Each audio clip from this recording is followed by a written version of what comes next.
इन्डस्ट्रीका ठुला ठुला साउजीहरूलाई बिजुली कसले बेच्यो? जनताको घर लोड सेडिङमा डुबाएर साउजीहरूलाई धन्दा सेठ मुनाफाखोर त्यस खालका जगत सेठहरू त्यस खालका गल्लावालहरूलाई बिजुली बेचेर अझै दोहन गर्नु छ अनि ट्रान्समिटरहरू र पोल तार राम्रो बनाउनु छ। त्यस कारणले गर्दाखेरि गुलमानजीका थाती रहेका ड्रिम प्रोजेक्टहरू मेगा प्रोजेक्टहरू नेसनल प्राइड प्रोजेक्टहरूलाई सम्पन्न गर्नको निम्ति यो देशभक्त समाजवादी सरकारले एकचोटि पुनर्विचार गरेर उहाँलाई पुनः 4 वर्ष कार्यकालमा नियुक्त गरिसक्यो। अब कुमार घिसिङको चाहिँ अबको कार्यकाल चाहिँ स्टप भइसक्यो भन्ने खालको टिप्पणी गरेका छन्। कसले भन्यो त्यो? को हो त्यो? कसरी स्टप हुन्छ? काम बाँकी छैन? काम गर्नु पर्दैन? कसले फुल स्टप भन्यो? फुल स्टप भन्ने जिन्दगीमा हुँदा पनि हुँदैन। त्यस कारणपछि पख्नुस् रुपियाँको खेल चलिरहेको अरबौँको खेल चलेको गुलमानजीलाई हटाउनको निम्ति 2 अर्बसम्मको खेल विद्युत माफियाहरू इन्भर्टरका दलालहरूले खेलिरहेको हामी सुनेका छौँ। खबरदार त्यस्ताको कठालो करच्याप बनाएर तिनीहरूलाई ठेगान लगाउन नेपाली जनताले जानेको छ। तपाईले डाइरेक्ट फोन पनि कुमार घिसिङलाई गर्नु किन गर्नु?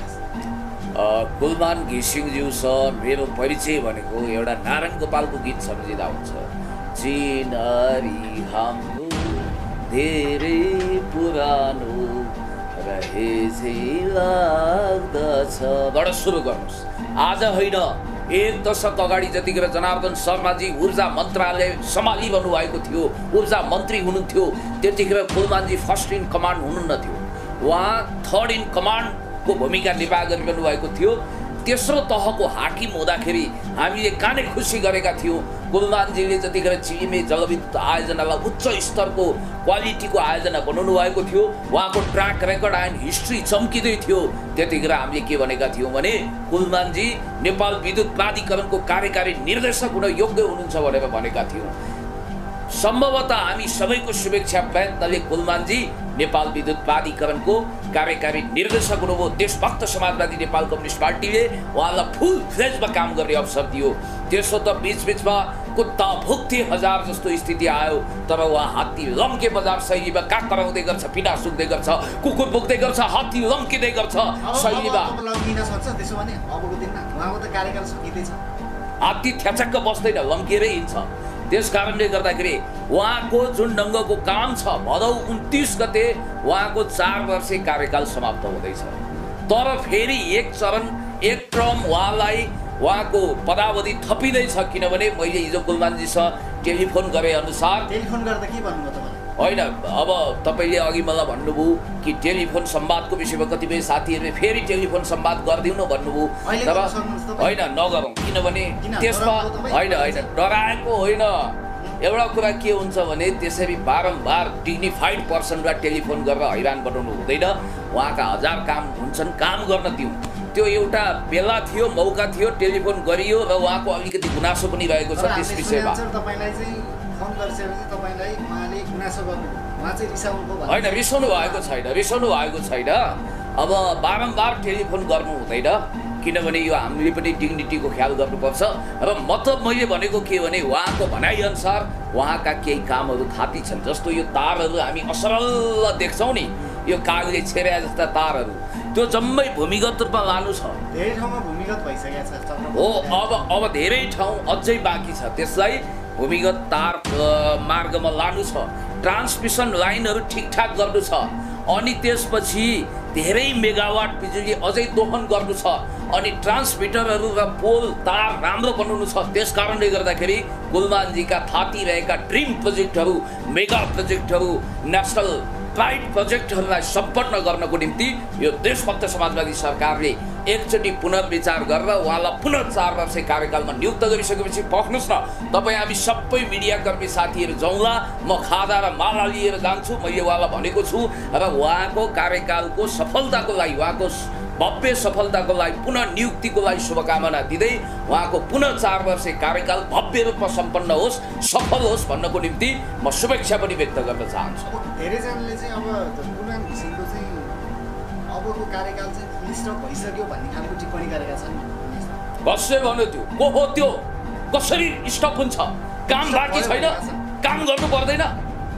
कसै फुल स्टप बन्यो फुल स्टप भन्ने जिन्दगीमा हुँदा पनि हुँदैन। त्यस कारणले गर्दाखेरि मैले तपाईँलाई स्पष्ट रूपमा भन्न चाहन्छु सिइओ आउने भन्ने कुराहरू आइरहेका छन् पछिल्लो अवस्था के हो यो चाहिँ खास मुकेश काफ्ले चाहिँ उहाँ सिइओ हो कि सिओ हो होप्ने सिइओ भनेको त कस्तो व्यक्ति हो उहाँ त्यसो भने बताइदिनु त हामीलाई चिफ एक्जिक्युटिभ अफिसर सिइओ उसको भूमिका के हुन्छ भन्दा त्यो संस्थालाई नाफामा लानु देशलाई झिलिमिली पार्नु। मुकेश काफ्लेजीको ट्र्याक रेकर्ड एन्ड हिस्ट्री हामीले हेरेका छौँ। कुनै चोर दुलो ढुकेमा बस्ने दृष्टता नगर्नुहोस्। त्यसो त मुकेश काफ्लेप्रति मेरो कुनै शत्रुता छैन। उहाँ न मेरो आमापट्टिको न मामापट्टिको आन्द्रा पनि गाँसिएको छैन। उहाँको सफलता होस् उन्नति होस्। तर मुकेश काफ्लेज्यू तपाईँको पनि मैले इन्टरभ्यू हेरेँ। हामीले तपाईँको पनि ट्र्याक रेकर्ड एन्ड हिस्ट्री पढेका छौँ। के तपाईँको पालामा 18 घण्टा लोड सेडिङको समुद्रमा नेपाल डुबेको होइन? छातीमा हात राखेर बताउनुहोस्। अर्को कुरा के छ भने नेपाल विद्युत प्राधिकरणलाई 34 अर्ब घाटा कसले लगायो? तपाईँको पालामा लागेको हो कि होइन? त्यसको हिसाब किताब पनि तपाईँले नेपाली जनतालाई दिनु जरुरी छ। अनि वार्षिक 8 अर्ब चुहावट तपाईँकै पालामा भएको छ। त्यति मात्रै होइन, वार्षिक 3 अर्बको कमिसन बाँडिएको छ तपाईँको पालामा। विद्युत प्राधिकरण घाटा अनि त्यसपछि तपाईँहरू चाहिँ नाफै नाफा तपाईँको खल्तीभरि पैसा हुने अनि जनताको ढाड सेकिने यो अवस्था तपाईँको पालामा भयो। तपाईँको बेलामा जबकि कुलमानजीको पालामा 1400 मेगावाट बिजुली उत्पादन भएको छ तर तपाईँको पालामा केवल 800 मेगावाट मात्रै उत्पादन भएको छ। अनि इलेक्ट्रोनिकमा करोडौं खर्च कसको पालामा भयो? तपाईँकै पालामा भयो मुकेश काफ्लेजी। अनि कल कारखाना घाटामा गए, फ्याक्ट्रीहरू सुके, तर फ्याक्ट्रीका ठुला ठुला साउजीहरूलाई बिजुली कसले बेच्यो? जनताको घर लोड सेडिङमा डुबाएर साउजीहरूलाई धन्दा सेठ मुनाफाखोर त्यस खालका जगर सेठहरू त्यस खालका गल्लावालहरूलाई बिजुली बेचेर तपाईँहरू धनी त हुनुभयो तर जनताको मुख मार्नुभयो र जनताको मुखै अँध्यारो भयो। अनि कुलमानजीको पनि हामीले हेरेका छौँ। वाह क्या बात कुलमानजी भन्न मन लाग्छ। किनभने कुलमानजीको पालामा उहाँ काफ्लेजीको पालामा 18 घण्टासम्म लोड सेडिङ भयो। जर्मनको विश्वप्रसिद्ध कवि बर्टोल्ट ब्रेख्टको भाषामा भन्नुपर्दा जुनकुरीको धिपधिपे उज्यालो मात्रै होइन देशै झिलिमिली भयो। उज्यालो नेपालको सपना साकार भयो। 24 घण्टा लाइन आएको छ। ऋण तिरेर पनि अहिले 11 अर्ब नाफामा छ नेपाल विद्युत प्राधिकरण। चुहावट शून्य छ। तथ्याङ्क के दाबी गरिरहेका छन् भने मुकेश काफ्लेले चाहिँ त्यो सबै चाहिँ ब्याकग्राउन्ड बनाउने चाहिँ म हौँ भनेर चाहिँ दाबी गरिरहेका छन्। त्यो ब्याकग्राउन्ड सबै चाहिँ जुन कुलमान घिसिङलाई गरिएको अहिले यो उपलब्धि चाहिँ उहाँकै ब्याकग्राउन्डकै कारण चाहिँ यो उपलब्धि भएको हो भनिरहेका छन्। मान्नुहुन्छ? अब मुकेशको रेफ्री बनेर मलाई लङ्गडी नहान्नु न। म यहाँ तर्क दिँदैछु। ल भन्नुहोस्। अहिले चुहावट 0 छ, कमिसन शून्य प्राय छ। अनि विद्युत उत्पादन 1400 मेगावाट छ। देशको मुद्रा देशैमा खपत भइरहेको छ। कल कारखाना अहिले नाफामा छन्। अनि त्यसपछि जनताको मुहारै उज्यालो चम्किलो बिजुली जस्तै भएको छ। त्यस कारणले गर्दाखेरि म भन्न चाहन्छु विद्यार्थीहरूको पढाइ राम्रो भएको छ। तपाईँहरूको क्यामेराले रोजगारी पाएको छ। सोसियल मिडिया फस्टाएको छ। बरु सबैले तपाईँहरू जस्तो सोसियल मिडियाको मिडियाकर्मी साथीहरूले त उहाँको फोटो घरमा झुन्ड्याउनुहोस्, आरती उतार्नुहोस् म भन्दिनँ, धुपधुवार गर्नुहोस् भन्दिनँ, देवत्वकरण गर्नु हुँदैन। तर अन बिहाफ अफ कुलमान घिसिङ उहाँले जुन भव्य योगदान दिनुभयो, चुहावट नियन्त्रण गर्नुभयो, विद्युत माफियाले करोडौं अरबौंको प्रस्ताव राख्दा पनि ह्याकुलाले पेलेर उहाँ अगाडि बढ्नुभयो। कठालो कराप झ्याप समाउन खोज्नुभयो। कामचोर कर्मचारीलाई ठाउँको ठाउँ कारवाही गर्नुभयो। म एउटा तपाईँलाई अनुभव सुनाउँछु। मेरो घर छेउको ट्रान्समिटर पड्किँदा मुकेश काफ्लेको पालामा 3 दिन लाग्थ्यो बन्न। आज कुलमानजीको पालामा जब फोन गरिन्छ 10 मिनटदेखि आधा घण्टाभित्र कर्मचारी आएर 1 घण्टाभित्र बनाइसक्छ। 1.5 घण्टामा लाइन आउँछ। त्यो अवस्था मैले भोगेको छु। एकचोटि केही साथीहरूले कन्टेन्ट भएन भनेर मलाई हुर्कै गर्नु। तपाईहरु जस्तो मित्रहरूले कन्टेन्ट उठाइदिने उहाँहरूलाई आपत विपद। अनि त्यसपछि मैले मध्यरात 10 बजे बोलाएँ केही साथीलाई। माफ गर्नु होला ती साथीहरू अहिले लकडाउनको कारण कन्टेन्ट छ भने उहाँहरू डन शैलीमा डन 2-3 वटा बाइक लिएर आउनुभयो। मैले भने पोलमा हेर्नुहोस् कन्टेन्ट यहीँ छ। छक्क पर्नु हो। मैले भने पहिला कुलमानजी विद्युत प्राधिकरणको कार्यकारी निर्देशक नहुँदा लाइन आएको कुरो समाचार बन्थ्यो, बत्ती आएको। आज लोड सेडिङ भएको कन्टेन्ट बनाउनुहोस्। कुलमानजीको पालामा लोड सेडिङ, यो त 8औं आश्चर्य। किनभने लाइनै जाँदैन, लोड सेडिङै हुँदैन, मिटर पड्क्यो। नभन्दै 1 घण्टापछि त्यो मिटर मर्मत सम्भार भयो र ठ्याक्क लाइन आयो। त्यसकारण म तपाईँलाई के भन्न चाहन्छु भने कुलमानजी तपाईँ नेपाल आमाको सुयोग्य सन्तान हुनुहुन्छ। नेपालको कर्मचारी तन्त्र भनेको भानुभक्तकालीन समयमा लेखिएको कविता जस्तो भोलि भोलि भन्दा भन्दै महाराज बक्सियो झोली भने जस्तो अकर्मण्य लोसे कामचोर घुसखोरी कमिसनको थैलो घुसको भकारी भ्रष्टाचारको भकारी जस्तो भएको बेला माफ गर्नु होला, त्यहाँभित्र धेरै दिग्गज राम्रा असल कर्मचारीहरू हुनुहुन्छ, उहाँहरूप्रति क्षमाशील हुँदै म के भन्न चाहन्छु भने कुलमान घिसिङज्यू भनेको खडेरीमा बर्सात जस्तो म उहाँ दुधले नुहाएको स्टेनलेस स्टिल जस्तो कहिल्यै खिया नलाग्ने गौँतले धोएको सुनपानी छर्केको भन्दिनँ, तर कुलमान बिना यो सरकारै चल्दैन, केही पनि हुँदैन। कहाँ मैले त्यसो भनेको छु, कहाँ त्यसो भनेको छु? पृथ्वीको सृष्टिको नियम धानिन्छ। कुलमानजी बिना पनि बिहान सूर्य पूर्वबाट उदाउँछ, बेलुका पश्चिममा अस्ताउँछ। कुलमानजी बिना पनि सृष्टिका सबै नियम चल्छ।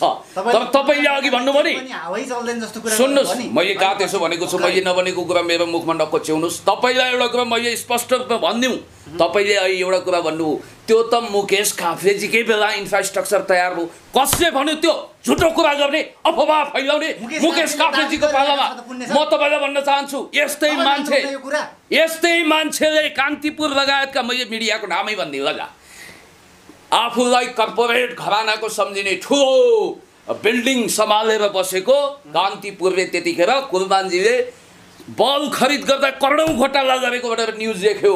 पुण्य सर तपाईँ किन असिना पसिना भएर बोल्नुहुन्छ? आत्तिनु भयो तपाईँ? असिना त परेको छैन, पसिना त अलिकति जोस र जाँगरका साथ बोल्दा पसिना नआए के आउँछ त? पत्रकारसँग बेर्नु निस्किने गरी मैले बोलेको छैन। तपाईँ आत्तिनु भएको छ आज। तपाईँसँग किन आत्तिन्छु? नमात्तिन्छु, नआत्तिन्छु, मेरो स्वभावै यस्तै हो। तपाईँ मेरो स्वभावसँग परिचित हुनुहोस्। मूल विषयवस्तुमा मलाई इन्टरप्रिटेसन गर्ने मौका दिनुहोस्। किन दायाँ बायाँ बाङ्गो टिङ्गो कुरा गर्नुहुन्छ? बाङ्गो टिङ्गो भने के तपाईँले कुरालाई यसो आकार दिएर हेर्न सक्नुहुन्छ? यो बाङ्गो टिङ्गो हो कि दायाँ बायाँ? मेरो मर्जी हो, जुन सिटमा बस्छु त्यसै गरी म आफ्नो डिबेट गर्छु। त्यसकारण मेरो तर्क सुन्नुहोस्। केही आउँदैन तपाईँलाई? कुलमानजीको प्रसङ्ग छ त म कसको कालुमानको कुरा गरौँ? कसको कुरा गरौँ? जसको सन्दर्भ चल्यो त्यसैको कुरा गर्ने हो। त्यसकारणले गर्दाखेरि मन पराउनु भएको छ, तर तपाईँले त कुलमान बिना हावै चल्दैन। कुलमानजी भनेको म तपाईँलाई भन्दैछु, कुलमानजीले गरेका जङ्गी सुधारहरू, विद्युत गृहमा उहाँले गरेका सुधार, विद्युतका यस अगाडिका हाकिमहरू भनेको भूपी शेरचनको कविताको जस्तो घुम्ने मेचमाथि अन्धो मान्छे जस्तो ढसबस बसिरहेका हुन्थे, गजगम्म बस्थे, कामचोर थिए, घुसका थैला थिए। तर कुलमानजी तपाईँ नेपाल आमाको सुयोग्य सन्तान हुनुहुँदो रहेछ। तपाईँले लोबानी पापानीमा नफसिकन विद्युत प्राधिकरणलाई घाटामा लागेको विद्युत प्राधिकरणलाई नाफामा पुर्याइदिनु भयो, चुहावट नियन्त्रण गर्नुभयो, लोड सेडिङ मुक्त गर्नुभयो, थाती रहेका योजना पनि तपाईँले सम्पन्न गर्नु छ। के नेपालमा राम्रा प्रशासकको खडेरी लागेको हो? बिल्कुल होइन। एउटा नाम तपाईँले पक्कै सुन्नुभएको छ, सरदार यदुनाथ खनाल, अमेरिकी विदेश मन्त्री, तात्कालीन नोबेल पुरस्कार विजेता, अन चाइना जस्तो विश्वप्रसिद्ध कृतिका लेखक, अहिले पनि बाँचिरहेका 94 वर्षका all time best legendary diplomat, जो सब कफी खान अमेरिकी राष्ट्रपतिहरू लालायित हुन्छन्, हेनरी किसिन्जर समेत नतमस्तक भएको एउटा डिप्लोमेट, हाम्रो देशको राजदूत प्रशासकको नाम हो यदुनाथ खनाल। सरदार भीमबहादुर पाण्डेसँग भारतीय प्रशासकहरू आई टु आई कन्ट्याक्ट गरेर डिबेट गर्न डराउँथे। त्यसकारण श्रीकान्त रेग्मी जस्ता राम्रा प्रशासक भएको देश हो यो। त्यसैले म तपाईँलाई भन्न चाहन्छु, माओ सेतुङलाई गीत सुनाउने अमर प्रतिभा कुमार बस्नेतको तपाईँले नाम सुन्नुभएको छ, उहाँ पनि प्रशासनमा हुनुहुन्थ्यो। त्यस कारणले गर्दाखेरि नेपालमा प्रतिभाहरूको कमी छैन सर, तर काम गर्नेलाई मौका दिनुपर्छ। यो देशभक्त समाजवादी सरकारले कुलमानजीलाई फुल फेजमा काम गर्न दियो। काम गर्ने व्यक्तिलाई अब फुल स्टप लगाउनका लागि विभिन्न खालका चलखेलहरू भइरहेका भनेका छन्। तपाईँले यसलाई कसरी हेरिरहनु भएको छ? कतिको बुझ्नु भएको छ यो विषयमा? कसले फुल स्टप लगाउने? यहाँ फुल पनि छैन, स्टप पनि छैन। कमा फुल स्टप छैन त्यसो भने चलखेल त गरिरहन्छन्। अहिले गरी नथुकारे म तपाईँलाई भन्छु, अहिले गरी नथुकारे कुरा कर्कट झारपत गरेर विभिन्न होटलमा बसेर अहिले मास्क लगाएर कोरोनाको कहरको बिचमा पनि सेटिङ र मिटिङको कोसिस गरिरहेको हामीले सुनेका छौँ। करोडौँ रुपियाँको खेल चलिरहेको, अरबौँको खेल चलेको, कुलमानजीलाई हटाउनको निम्ति 2 अर्बसम्मको खेल विद्युत माफियाहरू, इन्भर्टरका दलालहरूले खेलिरहेको हामीले सुनेका छौँ। खबरदार त्यस्ताको कठालो करट ज्याप बनाएर तिनीहरूलाई ठेगान लगाउन नेपाली जनताले जानेको छ। तिनले सिंहदरबार र बालटारमा सम्माननीय प्रधानमन्त्रीज्यू र ऊर्जा मन्त्रीज्यूलाई मिसकल गर्नसम्म सक्लान्, तर फुलकल गर्ने गर्ने सिंहदरबार र बालटार वरिपरि ढिम्किने हैसियत ती विद्युत माफियाको पटक्कै छैन। त्यसो भने अहिले पछिल्लो अवस्था नेकपा पनि एक खालको विभिन्न खालका चलखेलमा चाहिँ फसेको भन्ने सुन्नमा आछ, नातावाद कृपावादमा फसेको भन्ने चाहिँ सुन्नमा आछ। त्यसो भने ईश्वर पोखरेल उपप्रधान तथा रक्षा मन्त्रीले भर्खरै मात्र आफ्नै चाहिँ सन्धिलाई चाहिँ एउटा बैङ्कमा चाहिँ सिइओ राखेको भन्ने सुन्नमा आछ। त्यसो भने नेकपा पनि फरियावादमा फसेको हो। मैले तपाईँलाई एउटा कुरा भनिदिउँ, नेकपा भनेको सिमसारमा गाडिएको बाँसको किला होइन, काला पत्थरमा ठोकिएको 37 साल हो आएका जतिखेर प्रजातान्त्रिक आन्दोलनको लागि नेपाली काङ्ग्रेसका योद्धाहरूले शहीद पङ्क्तिमा उभिएर ठुलो यातना भोग्नु परेको थियो, त्यतिखेर मेडिकल डक्टरको रूपमा इन्ट्रान्समा गइरहेको हाम्रो शशाङ्क कोइरालाको के योगदान थियो? योगदान थिएन म भन्दिनँ, फुटेको कौडी पनि थिएन भन्दिनँ, तर त्यो पदमा पुग्न जुन अहिले उहाँले सभापति क्लेम गरिरहनु भएको छ त्यसको लागि चाहिँ योगदान थियो कि थिएन भनेर हिस्ट्रीले समीक्षा गर्छ। जसको क्षमता थियो उहाँले गर्नुभयो। क्षमताको कुरा छोडिदिनुहोस्, या क्षमतै नभएका त्यस्ता खालका भुइँफुट्टाहरू टपटुइयाहरू लाल बुझक्कडहरू पनि आइरहेका छन्। क्षमतै थिएन भन्नु मिल्छ? कसैबाट कुलमान घिसिङको क्षमता छैन भनेर भन्ने अधिकार कसैले पनि छैन। कुनै इन्द्रका बाबु चन्द्रे 12 हातको टाँगाको छैन, किनभने मैले भनिरहेको छु कुलमानजीले गरेका महान योगदानको फेरिस्त तपाईँलाई दिएको छु। र एउटा कुरा के भने तपाईँ ढुक्काउनुहोस्, कुलमानजीलाई अब तपाईँले भदौ 29 गते पछि पनि नेपाल विद्युत प्राधिकरणको कार्यकारी निर्देशकको भूमिकामा देख्नुहुनेछ। मैले कसैको हनुमानगिरी गरेको होइन, चम्चागिरी गरेको होइन, बिरुदावली उतारेको होइन, आरती उतारेको होइन, र म कुलमानजीको सही क्षमता परख गरेर उहाँलाई उचित भूमिका दिनुपर्छ भन्ने पक्षमा छु। यो पुण्य गौतमले के गर्नु पर्यो? अनसन भोक हडताल गर्नु पर्यो? हामीले अनसनको लागि तयार छौँ, ज्यान दिनु पर्यो, हामी तयार छौँ। नेपाली जनताको हृदयमा बास गरेको मुटुको ढोकढुकी भएको कुलमानजी, त्यसो भने अनसन बस्छ। तपाईँ एउटा कुल दीपक जस्तो हुनुहुन्छ, कार्यकाल पाउनु किन नबस्ने? पुण्य गौतमले बस्नुहुन्छ एकदम बक्कैदा बस्ने। यदि भएन भने हेर्नु होला रिले अनसन हुन्छ। अर्को कुरो, पोहोर साल अहिले त धेरै सामाजिक अभियन्ताहरू कुलमानजीको साख्यै झड्केलो भाइ जस्तो गरी आइरहनु भएको छ, एकदम काँधैमा बोकौला जस्तो गर्नुभएको छ। पोहोर साल कुलमानजी माथि अथवा धुर्मु सुन्तलीमाथि जुन एट्याक भयो, मैले बोलेको छु त्यतिखेर, अरू कोही चरो मुसो बोलेको थिएन। कुलमानजीलाई केही धन्दा सेठ गल्लावाल सांसदहरू, मिनेन्द्र रिजाल लगायतका सांसदहरूले नेपाली काङ्ग्रेसको तर्फबाट सञ्चार मन्त्रालय सम्हाल्दाखेरि उहाँले के गर्नुभएको थियो, उहाँको ट्र्याक रेकर्ड आएन, हिस्ट्री हेर्नुहोस्। कुलमानजीलाई हटाउन घेरघार गरिरहँदाखेरि पुण्य गौतमले त्यतिखेर भनेको थियो, खबरदार कुलमानजी जस्तो सुयोग्य प्रशासकमाथि हात नलम्काइयोस्, आँखा नचम्काइयोस् भनेर उहाँलाई भारतसँग सेटिङ गरेको, अरबौं कमिसनको खेल गरेको झुटो आरोप लगाएर अफवाह फैलाएर चोर र चौतारा साधुवा सुगी भने जस्तो कुनै कमिसनखोर धन्दा सेट विद्युत माफियाहरूको हातमा रिमोटबाट चल्ने मान्छे ल्याउन खोजिएको थियो। त्यति मात्रै होइन, तपाईँलाई एउटा कुरा म स्मरण दिलाउन चाहन्छु, कुलमान घिसिङज्यूलाई हटाउनको निम्ति यो बिचमा धेरै ठुलो लबिङहरू विद्युत माफियाले अँध्यारो कोठामा बसेर गरे, तर त्यो सबलाई मटियामेट बनाउन त्यतिखेर पनि हामीले हाम्रो आवाज दरो खरो बुलन्द बनाएका थियौँ। र एउटा कुरा तपाईँले ख्याल गर्नुहोला, आज पनि म भन्न चाहन्छु, जतिखेर कुलमानजीलाई आपद विपद पर्छ, पुण्य गौतमहरू सडकमा जहाँ पनि आउन तयार हुन्छन्। या त के छ भने right man in right place हुनुपर्छ भन्ने मान्यता राख्छु। यो रेडियो नेपाल हो, अब म फलानीबाट समाचार सुन्नुहोस् भनेर समाचार भन्ने, तिजमा छड्के तिलरी ढल्काउने, अनि त्यसपछि झुम्के बुलाखी लगाएर तिजको लहर आयो बरिलै भन्दै छमछमी नाच्ने चेलीबेटीहरू संसदमा छन्। तर पोलिटिकल साइन्सको पिएचडी स्कलर, राष्ट्रिय अन्तर्राष्ट्रिय अनुभव बटुलेको, होस सम्हालेदेखि राजनीतिकमा आएको, देशको पक्षमा, जनताको पक्षमा, विकासको पक्षमा, समृद्धिको पक्षमा इमान्दारीपूर्वक भ्रष्टाचार विरुद्ध, अपराध विरुद्ध, राष्ट्रघात विरुद्ध कुलमानजी जस्तो नायकहरूको पक्षमा दरो खरो आवाज उठाउने यो पुण्य गौतम आज संसदमा बोलिरहेको छ। सम्माननीय प्रधानमन्त्रीज्यूले सबै हेरिरहनु भएको होला, उच्च मूल्याङ्कन हुन्छ। भोलि हामी सडकमा होइन संसदमा भएर यो आवाज बुलन्द गर्नेछौँ, यो कुरा तपाईँ ढुक्काउनुहोस्। अर्को कुरा म तपाईँलाई भन्न चाहन्छु, आजकल एउटा फेसन चलेको छ, जो आफ्नो फिल्डमा सुनाम धन्य भएर उचाइ हासिल गर्छ त्यसलाई प्रधानमन्त्री बनाइदिइहाल्ने, फेसबुकै प्रधानमन्त्री। मलाई पनि त्यस्ता प्रधानमन्त्री मन्त्रीको लिस्टमा खुबै राखिएछ, चढाइएछ, फलाना तिलाले निस्कन। कहिलेकाहीँ यस्तो गरिदिन्छन्। कुलमानजीलाई पनि राख्नु भएको छ।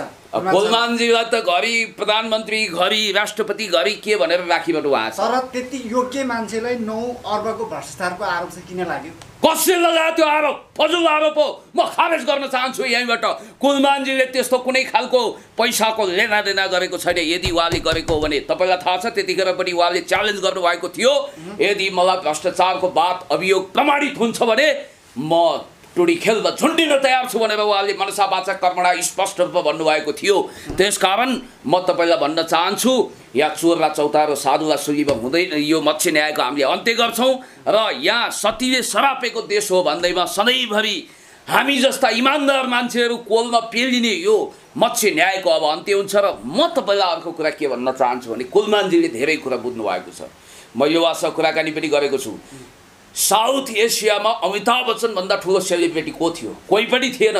अमिताभ बच्चन हिँड्दा अहिले पनि ट्राफिक जाम हुन्छ, उहाँसँग हात मिलाउनेहरूले 1 महिना हात धुँदैनन्। त्यो अमिताभ बच्चन जसले 1985 मा इलाहाबादको सिटबाट सम्भावित प्रधानमन्त्रीको सूचीमा चढेका हेमावती नन्दन बहुगुणालाई 7 सिँढीबाट खतरके खसालेर प्रधानमन्त्री के अरे सांसद जित्नु भएको थियो। भावी प्रधानमन्त्री भनेर उहाँको नाउँमा भगेरै टाउके अक्षरमा ब्यानर न्युज आयो। तर बफोर्स काण्ड लगाएर चाणक्य मेकियावेली रबर्ट ग्रीन घोकेका राजीव गान्धीका षड्यन्त्रकारी सल्लाहकारले चक्रव्यूहभित्रको अभिमन्यु बनाएर अमिताभ बच्चनको पोलिटिकल करियर समाप्त गरिदिए। अमिताभ बच्चनको कन्फेसन कुनै समय भन्नुहुन्थ्यो रे, म त लक्ष्मीप्रसाद देवकोटा शिक्षा मन्त्री भएको क्याबिनेटको प्रधानमन्त्री। ल भन्नुहोस्, जननेता कमरेड मदन भण्डारी कुन पदमा पुग्नुभयो? पुष्पलाल कुन पदमा पुग्नुभयो? पुग्नु भएन नि धेरै ठुलो पदमा। तर राष्ट्रपति प्रधानमन्त्री भन्दा उहाँहरूको उचाइ माथि छ। यो पुण्य गौतम आज सांसद छ, मन्त्री छैन नि। तर हामी जस्ता मान्छेको प्रतिष्ठा भनेको कुनै मन्त्री सांसदको भन्दा बढी छ। तपाईँलाई यो कुरा थाहा छ। म सबैलाई एउटै हाँडीमा राखेर भोट्दिनँ, सबैलाई एउटै ढिकीमा राखेर कुट्दिनँ। त्यस कारणले पद बिना पनि, ओदा बिना पनि राष्ट्र र जनताको पक्षमा कन्ट्रिब्युसन गर्न सकिन्छ भन्ने उदाहरण हामी हौँ। हामी यही कामना गर्छौँ कुलमान घिसिङ सरको पनि। र अन्त्यमा आम दर्शकहरूलाई छोटोमा के भन्नुहुन्छ? छोटो संक्षिप्तमा भन्दा धेरै कुरा त मैले भनिसकेँ। अब फेरि कुनै पनि कपिल ब्राह्मणले, गोमा ब्राह्मणीको श्रेष्ठस्थानी कथाको कपिल ब्राह्मणले जस्तो त्यो भान्सा ढुकेर लोभी बाहुन भएर त्यसरी पटपटी घुमेर पद पाइन्छ भन्ने आश नगरे हुन्छ। दिनमा एकचोटि बाल्लाटार र सिंहदरबारको गणेश परिक्रमा गरेर आरती उतार्दैमा, शङ्खघण्ट बजाउँदैमा, न्यासध्यान गर्दैमा, 33 कोटी देवता भाग्दैमा, सबै देवदेवताका सबै देवताहरूलाई मात्रै होइन, सिमे भूमे प्रेत काँचो वायु मसान मनसाउँदैमा पद पाइँदैन। अब कार्यकारी निर्देशक हुने भाग्य केवल कुलमानजीको भाग्य मात्रै छ। अरूले विस्कल गर्ने हुन्। कुलमानजीलाई हेर्नुहोला, भदौ 29 गतेपछि फेरि 4 वर्षको लागि नेपाल विद्युत प्राधिकरणको कार्यकारी निर्देशकमा नियुक्त गरिसकेपछि हामी के गर्नुहुन्छ? पुण्य गौतम आकाशै खस्दैन, धरती नै फाट्दैन, 10 रेक्टर स्केलको भूकम्प जाँदैन। उहाँले त्योभन्दा पनि राम्रो भूमिका पाउन सक्नुहुन्छ। तर म पारिजातको नजन्मिएको छोरो कथा पढेर आएको मान्छे, म त्यस्तो खालको हाइपोथेटिकल इमेजिन गर्दिनँ। उहाँ अवश्य पनि नियुक्त हुनुहुनेछ। 99.9% उहाँको नियुक्ति कन्फर्म छ। हस् पुण्य सर, हामीलाई यो समय दिनुभयो, हामीलाई विशेष जानकारी गरिदिनुभयो, यसको लागि धन्यवाद दिन चाहन्छु। हस्, धेरै धेरै धन्यवाद। म त 99.9 होइन 100% कुलमानजीको नियुक्ति हुनुपर्छ भन्ने पक्षको मान्छे हुँ। धन्यवाद। हस्, हामी यही कामना गर्छौँ। हस्।